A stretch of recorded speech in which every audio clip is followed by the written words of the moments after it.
Good morning, everybody. Good morning. Thank you for that very kind introduction. It's a pleasure for me to be back here in Nashville, and I'm looking forward to being invited to next year's conference, which is a hint to the organizers. Ladies and gentlemen, I think you know what I do, but if you don't, I make media of various kinds to influence people's behaviors around the world. They're on issues like human rights, malaria prevention, HIV/AIDS prevention, on children's rights, on domestic violence prevention, on other issues like that. What I do is very difficult because I create media designed to make people improve their own lives on a global basis. But my audience is an audience of one person. The one person who is watching my video at that particular moment, and I'm trying to change their life. What I have done for the last 20 years, I've been doing this work for 20 years, is an extension of my previous life. I was born in India, and when I was 8 years old, I was taken to meet Mother Teresa by my mother. Mother Teresa was then unknown outside of my birthplace in Calcutta. But I knew at that time, looking back, that I knew that I wanted to work outside of my comfort zone for the benefit of others. The image of Mother Teresa working in a huge room with the poorest of the poor dying on cots in front of her is still etched in my mind as if it were just yesterday. That image is what carries me through to today, so many years later, and it is why I have made my life one of creating disruptive innovation, to use the term that was there this morning. But it's more than that. It is to express my philosophy that people everywhere matter, that people have rights, fundamental rights as human beings, and that they can expect our international assistance when they are abused or when they need it, no matter where we are. We are now in the new age of human history. This is an age that is characterized by instant, worldwide, two-way communications. When I was growing up in India, and my father wanted to make an international call, do you know what he had to do? He had to book the call with an operator. If the call was an urgent call, it would come perhaps in 72 hours to about a week. If it was an ordinary call, it would take perhaps 8 to 10 days to reach the person. When the operator reached the person at the other end, you had 3 minutes to talk to that person. In 3 minutes, the operator would interrupt the phone call and tell my father and the other person that the 3 minutes were up, and would he like an extension? So the call was never private from India. After that, if my father wanted to extend the call, he could tell the operator to extend the call and perhaps talk for 5 or 6 minutes and pay a whole bunch of Indian rupees for the privilege of making that phone call. Today, Indians have one of the cheapest rates of international calls in the world. It is literally not even 1 cent in American cents to call internationally on your cell phone from India. It is instant, it is global, it is two-way, you can talk for as long as you want. The world has changed. We are now in a new era. And I believe that we're only beginning to understand the implications of this new era. When I started my work 20 years ago to use media to better the human condition, the world was only able to receive information passively through television and radio. Now you can interact. You can immediately respond. You can immediately take that information and use it. Just now, if there's a violation of human rights in Thailand, or if somebody has a coup in Africa, you can take your cell phone out and sitting in this room right here, right now, and know that information. And if you want to, you can tweet about it, you can put it on Facebook, you can interact with that information about something that is happening thousands of miles away as it is happening in real time right now. We have not grasped yet how to use the technology to better the human condition. And my work rests on a deeply held belief that we can communicate with each other no matter the differences that we have in this world. Languages and cultures, borders and geographies, religions and ethnicities and tribes. We have forgotten the commonalities that we have as human beings and have instead accentuated the differences that exist between us. And I believe that modern communications can return us one day to the concept of one human family by bridging our differences and creating knowledge about each other.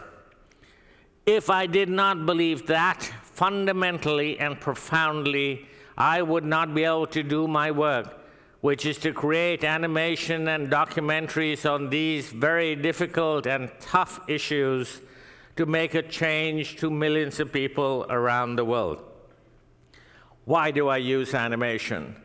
Animation gives you a sense of disbelief. You know what you're seeing is not real. So, for example, I created a very well-known series around the world called The Three Amigos, which is 3 funny animated condoms to stop the spread of HIV/AIDS. That was played on various national televisions that you would expect in Western countries like Canada and Holland. But it was played in very multicultural countries like India and South Africa. And here's the real problem and the real kicker. It was played on national television in conservative Iran. It was watched by somebody from North Korea. How do you get 3 funny animated condoms on an HIV/AIDS program on national television in Iran? It's simple. They're animated, they're funny, they have arms, they have faces, they talk. And so you are more accepting of the messages. If we had used real condoms, we wouldn't have been able to get them on most of the televisions that we got them on. Animation gives you a sense of disbelief. You know what you're seeing is not real. Secondly, animation is universal. I can create characters in the No Excuses Domestic Violence campaign using blue characters. Why did we create blue characters? Because no real person is blue. And so every ethnicity and every tribe around the world can identify with the fact that they're seeing human beings, but they don't disassociate themselves because they're not black, white, yellow, or whatever color that person happens to be. Thirdly, it is easy to sync into various languages. If you have an African man speaking with a Swedish accent, it sounds somewhat incongruous. But if you have an animated character speaking with a Swedish accent, it does not sound incongruous to the Swede watching it. Fourthly, we can create a wave through animation that happens in innovation. So, we can create something that is different. Animation, you can get animation to do anything. Any character could do anything that you want the character to do beyond the realm of possibilities. So you can have an animated character sitting there and doing things that no normal human being can possibly do. So for all these reasons, I use animation. I combine that with the most difficult way of making behavior change communications, which is usually, but not always, to use humor to bring the audience to the serious point I want them to understand at the end of the spot. Why do we use humor? Because I do not believe you can coerce a person into changing their behavior. Think about the domestic violence campaigns that you've seen. Most of them will show a battered woman and will basically say, "Thou shalt not do this." I have two problems with that.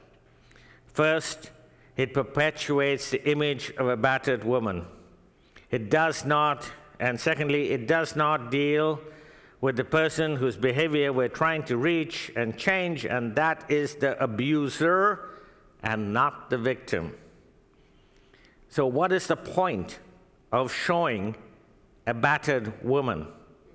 I would rather use humor to address the abuser, to make something memorable, to make something that the person wants to watch over and over again and internalize, so that they can come to the serious point at the end of that humor, which is don't engage in domestic violence. It is always addressed directly at the abuser. That is a difficult concept to conceive of. Sometimes we use our work as a catalyst to get conversations going. In the case of domestic violence, for example, there is a spot that says, "Men, don't beat your children." And there's another one that says, "Women, don't beat your children." In so many countries, women are not empowered enough to bring up these kinds of discussions with their husbands. The woman might be sitting there. She knows that her husband is beating up their children, yet she is not empowered enough to bring it up. This spot comes on, it's funny, it's animated. Suddenly, the woman has now an opportunity to bring up the subject because she can talk about the spot that they both watched that says, "Men, don't beat up your children."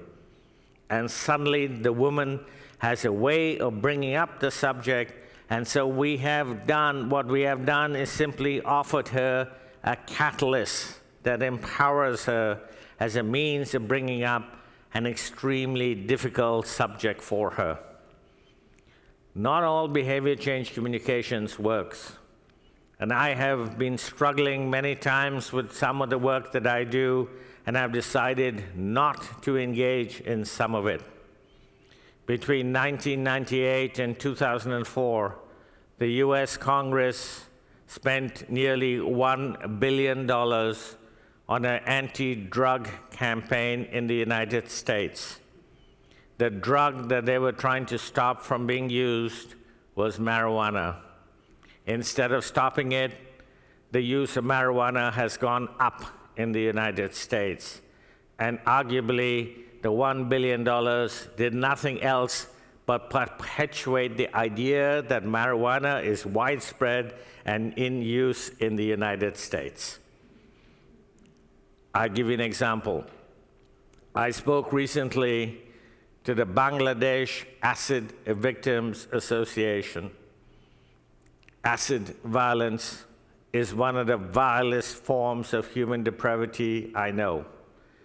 A man, usually a man, throws acid on a woman, usually somebody he knows, usually because the woman has spurned or somehow disengaged from that man.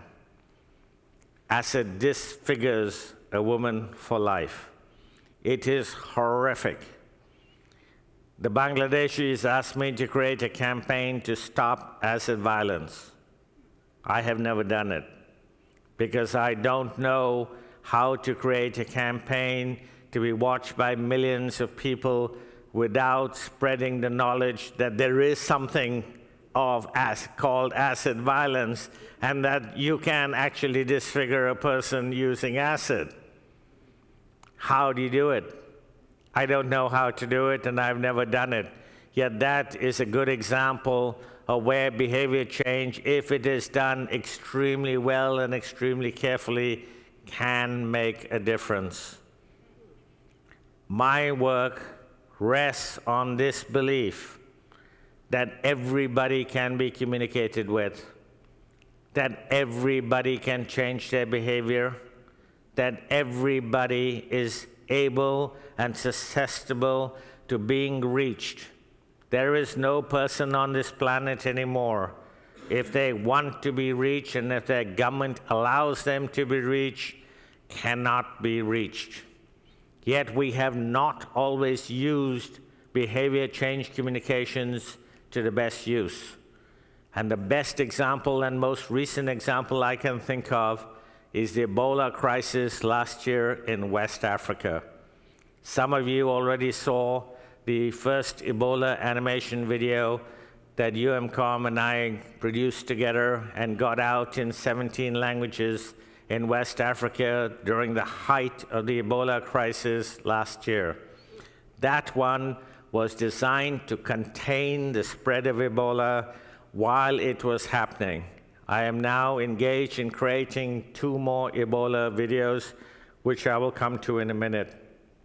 But I have criticized WHO and the United Nations system and the international community for not engaging faster and for allowing people to get infected that could be prevented. When Médecins Sans Frontières first noticed Ebola virus coming out in March of last year, we should have immediately created visual communications to get information out to West Africans on how to prevent this deadly disease. Instead, what they did was spend hundreds of millions of dollars sending doctors and nurses and setting up camps to treat those that were infected without paying any attention to trying to get Africans not to be infected in the first place and not requiring the use of those doctors and nurses from all over the world. Very little attention was paid to prevention until it was too late and 25,000 people paid with their lives in round numbers because of that inaction. Claudia Evers, who was the MSF emergency coordinator in Sierra Leone, gave an article that said, if only messages had been created at the beginning of this crisis, all this could have been prevented. Think about the implications of her words from Sierra Leone. So we have now created the second Ebola video with UMCOM and with UNICEF in Togo. This one is designed to prevent the next outbreak of Ebola, and I'm going to show it to you today. The third one, it's a work in progress. The third one I'm working on with the Catholic Relief Services, which will be done in a few weeks. It is to deal with the stigma of those that survived Ebola, because there are at least 20 to 25,000 people that were infected that survived, plus there are many, many hundreds of thousands of people who lost relatives or loved ones to this Ebola crisis, who are dealing with all kinds of stigma and discrimination going forward. And so the third Ebola video is going to help those people.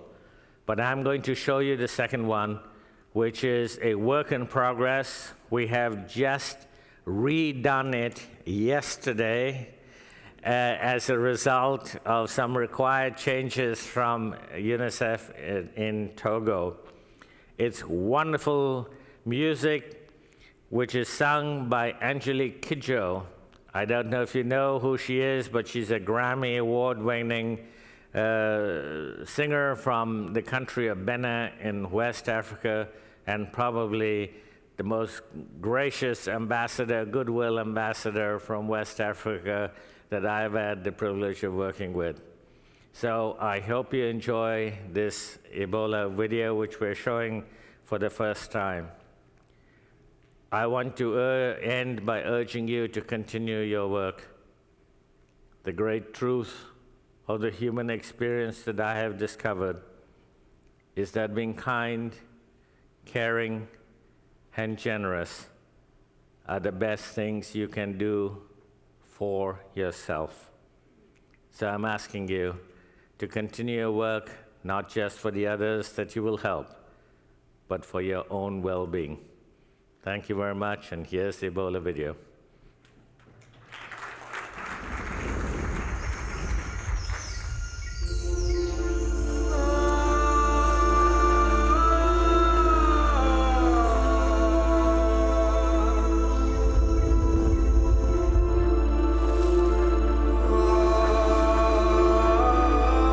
My dearest brother, your death could have been prevented.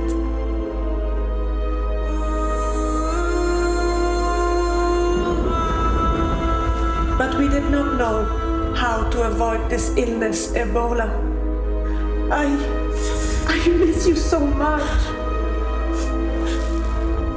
They've asked me to speak at the church in your honor and to warn others of the dangers. Help me to be strong like you were.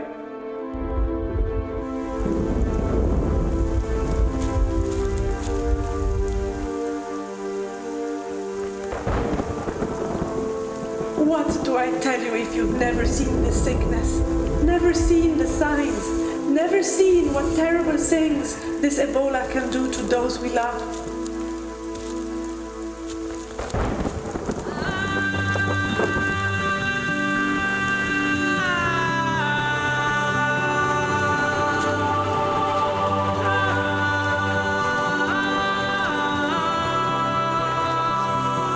Let me tell you what the medical workers taught me.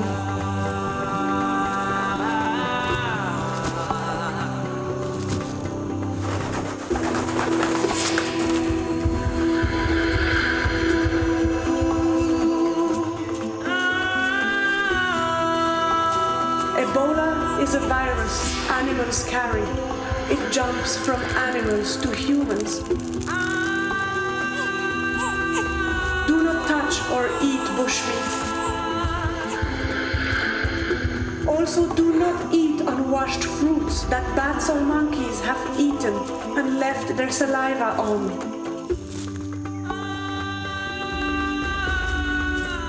The great danger today is the virus being passed from human to human.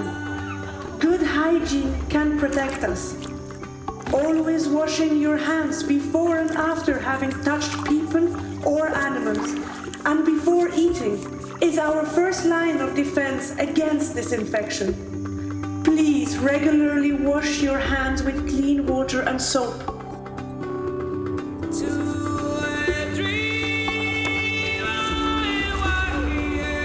You must learn new ways of thinking. Please be vigilant. Look for signs, listen to advice, and learn from the experts. Infection by the virus Ebola is not a death sentence. People infected by this Ebola do survive if they get the proper medical help. And remember, the sooner you get help, the greater the chances of living. Do not keep a secret that might kill you and your loved ones. If you are infected, do not hide away. Go immediately to the healthcare center or call your emergency number. Signs of Ebola are easy to recognize. The people infected develop a sudden high fever. These people will then get headaches, stomach aches, and other muscle pains. They will have diarrhea and vomit terribly. When the illness is very advanced, some bleed. Whatever you do, do not allow your skin to come into contact with infected persons. Do not touch their clothes or any objects they come into contact with.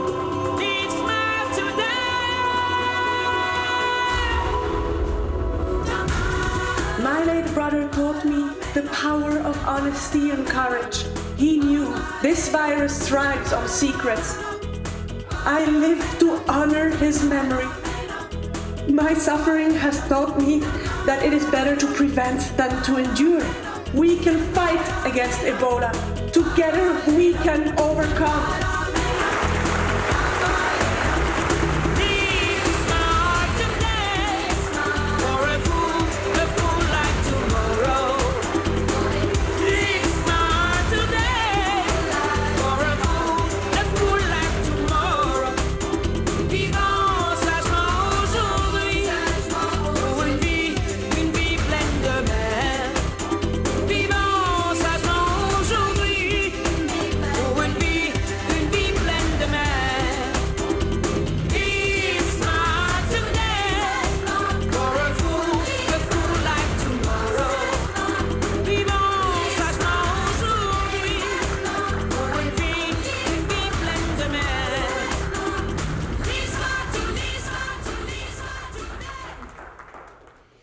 Thank you very much.